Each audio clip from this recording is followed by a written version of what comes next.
तो variable mass system में हम लोग सबसे पहले ये देखते हैं थ्रस्ट फोर्स कैसे निकालते हैं। थ्रस्ट फोर्स कैसे निकालते हैं। और देखो जो न्यूटन सेकंड लॉ हम लोग लिखते थे ना, जैसे F equal to F external equal to change in linear momentum, यही न्यूटन सेकंड लॉ हम लोग लिख रहे थे, मैथमेटिकल एक्सप्रेशन था। तो इसमें हम लोग क्या बोलते थे कि आइसोलेटेड सिस्टम के लिए है, मतलब यहाँ पे मास जो है वो सिस्टम में इन या आउट नहीं होना चाहिए। ये जो न्यूटन सेकंड लॉ हम लोग लिख रहे थे वो किसके लिख रहे थे, अभी तक जितना फिजिक्स देखे थे उसमें उसमें मास इन आउट थोड़ी हो रहा था, नहीं हो रहा था। कोई मास मूव कर रहा है तो कर रहा है, हिट किया अलग हो गया, इन आउट का सिस्टम नहीं था। ठीक है। तो अब जो हम लोग देख रहे हैं उसमें ये मास जो है ये वैरी करेगा, मतलब सिस्टम में मास इन या आउट होगा। तो अब अगर हम लोग एम, मतलब यहाँ पे मास वेरिएबल का मतलब सिस्टम का मास चेंज करेगा। तो हम लोग क्या देख रहे थे कि बहुत जगह जैसे बुक में क्या लिख देता है कि एफ एक्सटर्नल इक्वल टू, हम बताए भी थे कि एक्सप्रेशन गलत है, याद करो। हाँ, प्रूफ का M D V upon D T. तो कुछ लोग क्या लिख देता है कि एम वेरिएबल है तो V into D M upon D T लिख दीजिए, वेरिएबल है तो इसको चेन रूल लगा देता है। अबे बेवकूफ गधा, ही मैं फिजिक्स चल रहा है कि मैथमेटिक्स चल रहा है, नहीं समझे। अब इसमें चेन रूल थोड़ी लगा दोगे भाई, मतलब फिजिक्स का एक तरीका है फिजिक्स। तो इसमें कुछ लोग क्या है चेन रूल से बताया जाता है कि यही न्यूटन सेकंड लॉ है, जिसमें हम लोग एम अगर वैरी करेगा तो एक्सप्रेशन लिख दो, बट ये गलत है, यही बताए थे उस दिन कि ये गलत एक्सप्रेशन है। तो आज हम लोग देखेंगे कि अगर एम वेरिएबल है तो एफ एक्सटर्नल यानी न्यूटन सेकंड लॉ को हम कैसे मॉडिफाई करके लिखते हैं। अब इसको मॉडिफिकेशन लगाएंगे इसमें, किसमें, न्यूटन सेकंड लॉ को। क्लियर है। मतलब अभी भी न्यूटन सेकंड लॉ लिखेंगे, लेकिन किसके लिए लिखेंगे, वेरिएबल मास सिस्टम के लिए। कंजर्वेशन भी क्या है, न्यूटन सेकंड लॉ से आया है ना। एफ एक्सटर्नल जीरो है तो कंजर्व है लीनियर मोमेंटम। चलिए अब आ जाइए, अब ध्यान से देखना। तो पहले इसके प्रूफ को देखते हैं। इसका प्रूफ ये है, अगर देखो एक्सप्रेशन की बात की जाए, प्रूफ नहीं, पहले एक्सप्रेशन पे आते हैं। तो अगर वेरिएबल मास सिस्टम हो तो क्या लिखते हैं, F external plus F thrust. अब थ्रस्ट का कॉन्सेप्ट आया, equal to V into, sorry, M into D V upon D T. ये जनरल एक्सप्रेशन है न्यूटन सेकंड लॉ का वेरिएबल मास सिस्टम में, जहां पे एम जो है दैट इज इंस्टैंटेनियस मास, इसको बोलते हैं इंस्टैंटेनियस मास। और ये हो गया इंस्टैंटेनियस एक्सेलरेशन। ये जनरल एक्सप्रेशन है, यही न्यूटन सेकंड लॉ है वेरिएबल मास सिस्टम का। अब ये एक्सप्रेशन कैसे आया इसको देख रहे हैं, और एफ थ्रस्ट ये क्या होता है इसको कैसे निकालेंगे, बस यही देख रहे हैं। क्लियर है।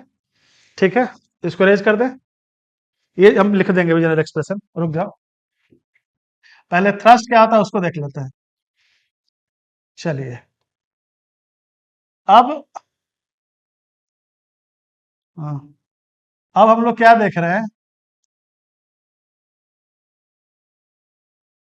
कि एक डीएम मास का यू वेलोसिटी से, यानी ये एक बहुत छोटा मास है, डीएम मतलब एलिमेंट्री मास, जिसको हम पॉइंट पार्टिकल की तरह ट्रीट कर सकते हैं। तो कोई मास जानबूझ के ऐसा कर रहे हैं, एक बड़ा सिस्टम लिए उसमें मास इन कर रहा है, तो मास इन करेगा तो, अरे एक ही बार थोड़ी इन करेगा, वो तो एक एक करके इन करेगा ना। मतलब जैसे चेन को सपोज करो हम चेन को इस पे छोड़ दिए, तो चेन एक ही बार थोड़ी गिर जाएगा, पहले उसका नीचे वाला पार्ट गिरेगा, फिर उसके ऊपर वाला, फिर उसके ऊपर वाला, फिर उसके ऊपर वाला, एक एक करके गिरेगा। मतलब सब एक एलिमेंट्री पार्ट हम एज्यूम कर सकते हैं कि हर एलिमेंट्री पार्ट धीरे धीरे गिरता जाएगा। तो इसी तरह हमने क्या किया, इस एलिमेंट्री मास लिया जिसका वेलोसिटी मान लेते हैं यू, ये यू वेलोसिटी से ट्रेवल कर रहा था, और ये एक मास यानी एक जो कोई दूसरा मूविंग ऑब्जेक्ट है उसमें मास इन किया, तो यहाँ पे क्या हुआ, सिस्टम का मास चेंज करेगा। अब सिस्टम, अब आइसोलेटेड सिस्टम तो है नहीं, अब ये कोई एलिमेंट्री मास इसमें एक रिजिड बॉडी या किसी बड़े मास में या कोई कंटिन्यूअस मास में या किसी भी चीज में इन किया, मतलब मास, एक सिस्टम का मास दूसरे सिस्टम में इन कर रहा है। ठीक है, सुन रहे हो क्या बोल रहे हैं। मान लो अर्थ ही है, सपोज करो अर्थ है, एक चेन को छोड़ दिया, तो चेन यहाँ क्या हो रहा है, अर्थ और चेन सिस्टम हो गया, तो चेन कलेक्ट हो रहा है अर्थ पे। ठीक है। तो अब हम ये समझाना चाह रहे हैं, फिर से सुनो, एक एलिमेंट्री पार्टिकल, एक ऑब्जेक्ट जो वी वेलोसिटी से मूव कर रहा था, उसमें डीएम प्रूफ बता रहे हैं, डीएम मास का वेलोसिटी यानी किसी मोमेंट पे, यानी ऐसा बहुत सारा डीएम इसमें ऐड कर रहा होगा, DM DM DM DM DM, और बार बार इसका मोमेंटम चेंज हो रहा होगा। तो जो बार बार मोमेंटम चेंज हो रहा है किसी मास के निकलने से या इन करने या आउट करने से, उससे जो फोर्स क्रिएट होता है, वो हम फोर्स कैसे निकालेंगे? किसी मास के इन या आउट करने से जो फोर्स क्रिएट होता है, वो हम कैसे निकालेंगे, उसी को समझना चाह रहे हैं। तो उसके लिए हमने क्या बोला कि एक एलिमेंट्री मास लिया, इसको ये मान लिए कि ये किसी ऑब्जेक्ट में या किसी भी पार्टिकल में या किसी भी कंटिन्यूअस बॉडी में ये इन कर रहा है। अब कोई भी पार्टिकल सिस्टम के अंदर जा रहा है, ठीक है, इन मास इन हो रहा है, तो क्या होगा अब उसको समझते हैं। तो अब न्यूटन सेकंड लॉ लिखना चाह रहे हैं। न्यूटन सेकंड लॉ कैसे लिखेंगे? तो न्यूटन सेकंड लॉ हमारा है चेंज इन मोमेंटम, मतलब del P by del T, और अगर डिफरेंशियल फॉर्म में लिखेंगे तो डीपी बाई डी टी। ठीक है। अब final momentum minus initial momentum.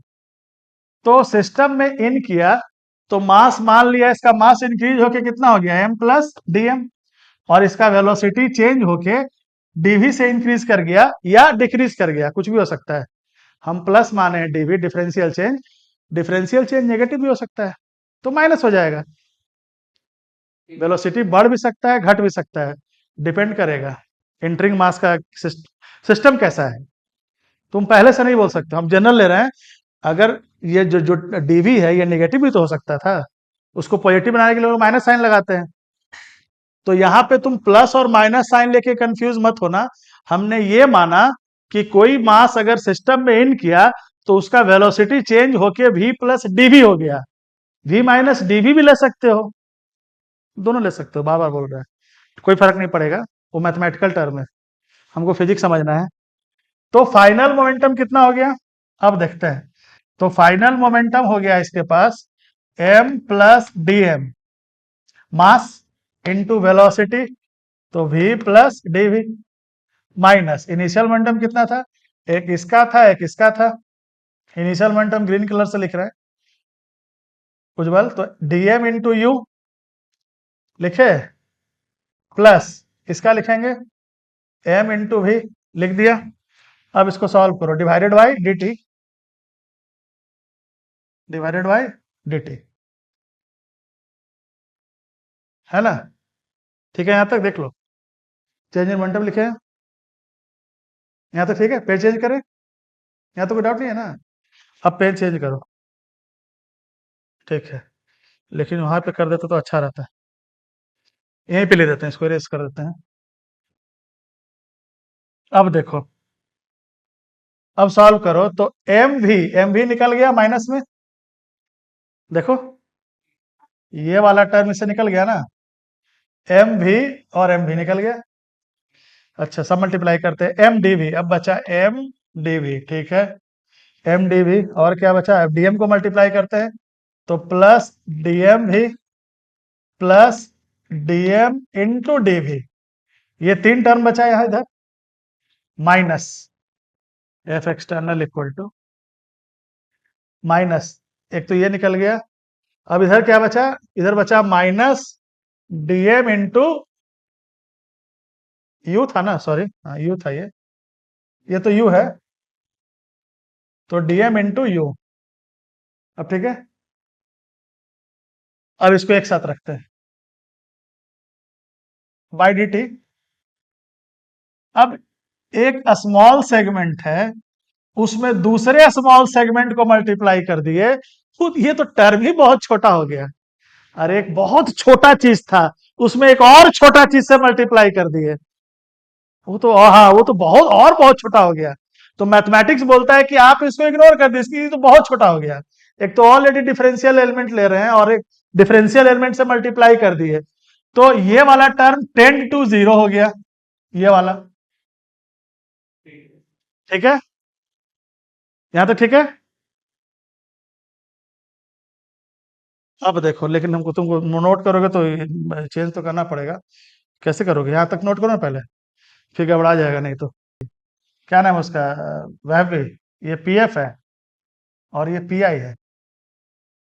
आगे बढ़े, चलिए, अब नीचे वाले को इरेज कर देते हैं। अब नीचे वाले को इरेज कर दिया,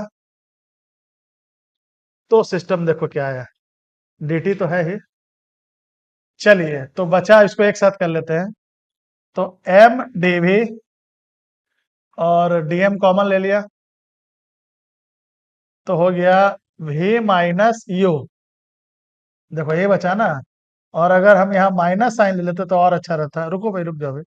बाई डी टी, अगर हम यहाँ माइनस साइन ले ले तो M into D V by D T, M into D by D T minus D M into U minus V लिख सकते हैं इसको, बाई डी टी।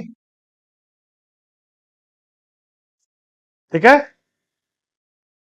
अच्छा, ठीक है। अब यही थ्रस्ट है। अब समझ में आया? ये जो एक्सप्रेशन दिख रहा है, दैट इज थ्रस्ट फोर्स। अब देखो ये इधर आ गया तो आ गया, F external plus F thrust equal to आ गया M into D Y D T. यानी जिसमें मास इन कर रहा है, बहुत छोटा मास इन कर रहा है ना, एक तरह से ये भी इंस्टेंटेनियस मास ही है। हाँ, तो ये जो है, अब u माइनस भी क्या है, भी रिलेटिव। और ये क्या है, rate of change of mass, mass किस रेट से चेंज कर रहा है। हाँ, DM upon D T into भी रिलेटिव। मतलब एक लाइन में लिखा जाए तो हम चेंज कर दे रहे हैं, नेक्स्ट फोल्डर में आ जा रहा है। मतलब एफ थ्रस्ट इक्वल टू भी relative into DM by D T, इसी को थ्रस्ट बोलते हैं। खेल खत्म। मतलब न्यूटन सेकंड लॉ समझ में आ गया कि F external plus F thrust equal to M into D V by D T, यही तो था। यही हम लोग प्रूफ किया ना अभी। बस। मतलब अब इसका मतलब ये हुआ, ये जो भी रिलेटिव है, अब हम लोग नेक्स्ट अभी देखेंगे कि ये भी रिलेटिव हम लोग फाइंड कैसे करते हैं, इसका डेफिनेशन क्या है। तो हम लोग देख लिए, वेलोसिटी ऑफ एंटरिंग मास, ये क्या है, ये सिस्टम है जिसमें जा रहा है वो। ध्यान से सुनो, velocity of entering mass with respect to system और velocity of living mass with respect to system is called भी रिलेटिव। लिखवा देंगे अभी हम, याद रहेगा। ये सिस्टम में इन भी कर सकता था या आउट भी हो सकता था। हम तो इन करने वाला एग्जांपल लिए, समझ में आया। तो ये रिलेटिव वेलोसिटी है। भी रिलेटिव कैसे निकालते हैं, तो वेलोसिटी ऑफ यू क्या है, वेलोसिटी ऑफ एंटरिंग मास और लिविंग मास कोई भी हो सकता है विथ रेस्पेक्ट टू सिस्टम, ये भी है सिस्टम जिसमें इन कर रहा है, दैट इज भी रिलेटिव। और जिस सिस्टम में इन कर रहा है उसके मास का चेंज रेट क्या है, कोई भी हो सकता है, कुछ भी हो सकता है, ग्राउंड वाली तो कोई फ्रेम नहीं, कुछ भी हो सकता है। हाँ, ये जो तुम बोल रहा है, जो वेलोसिटी है दोनों का यू और भी, हाँ ये दोनों ग्राउंड फ्रेम में है, वही पूछ रहा था। हाँ ये दोनों ग्राउंड फ्रेम में। क्लियर है। ठीक है, इसको लिखवा देते हैं, लिखो जरा।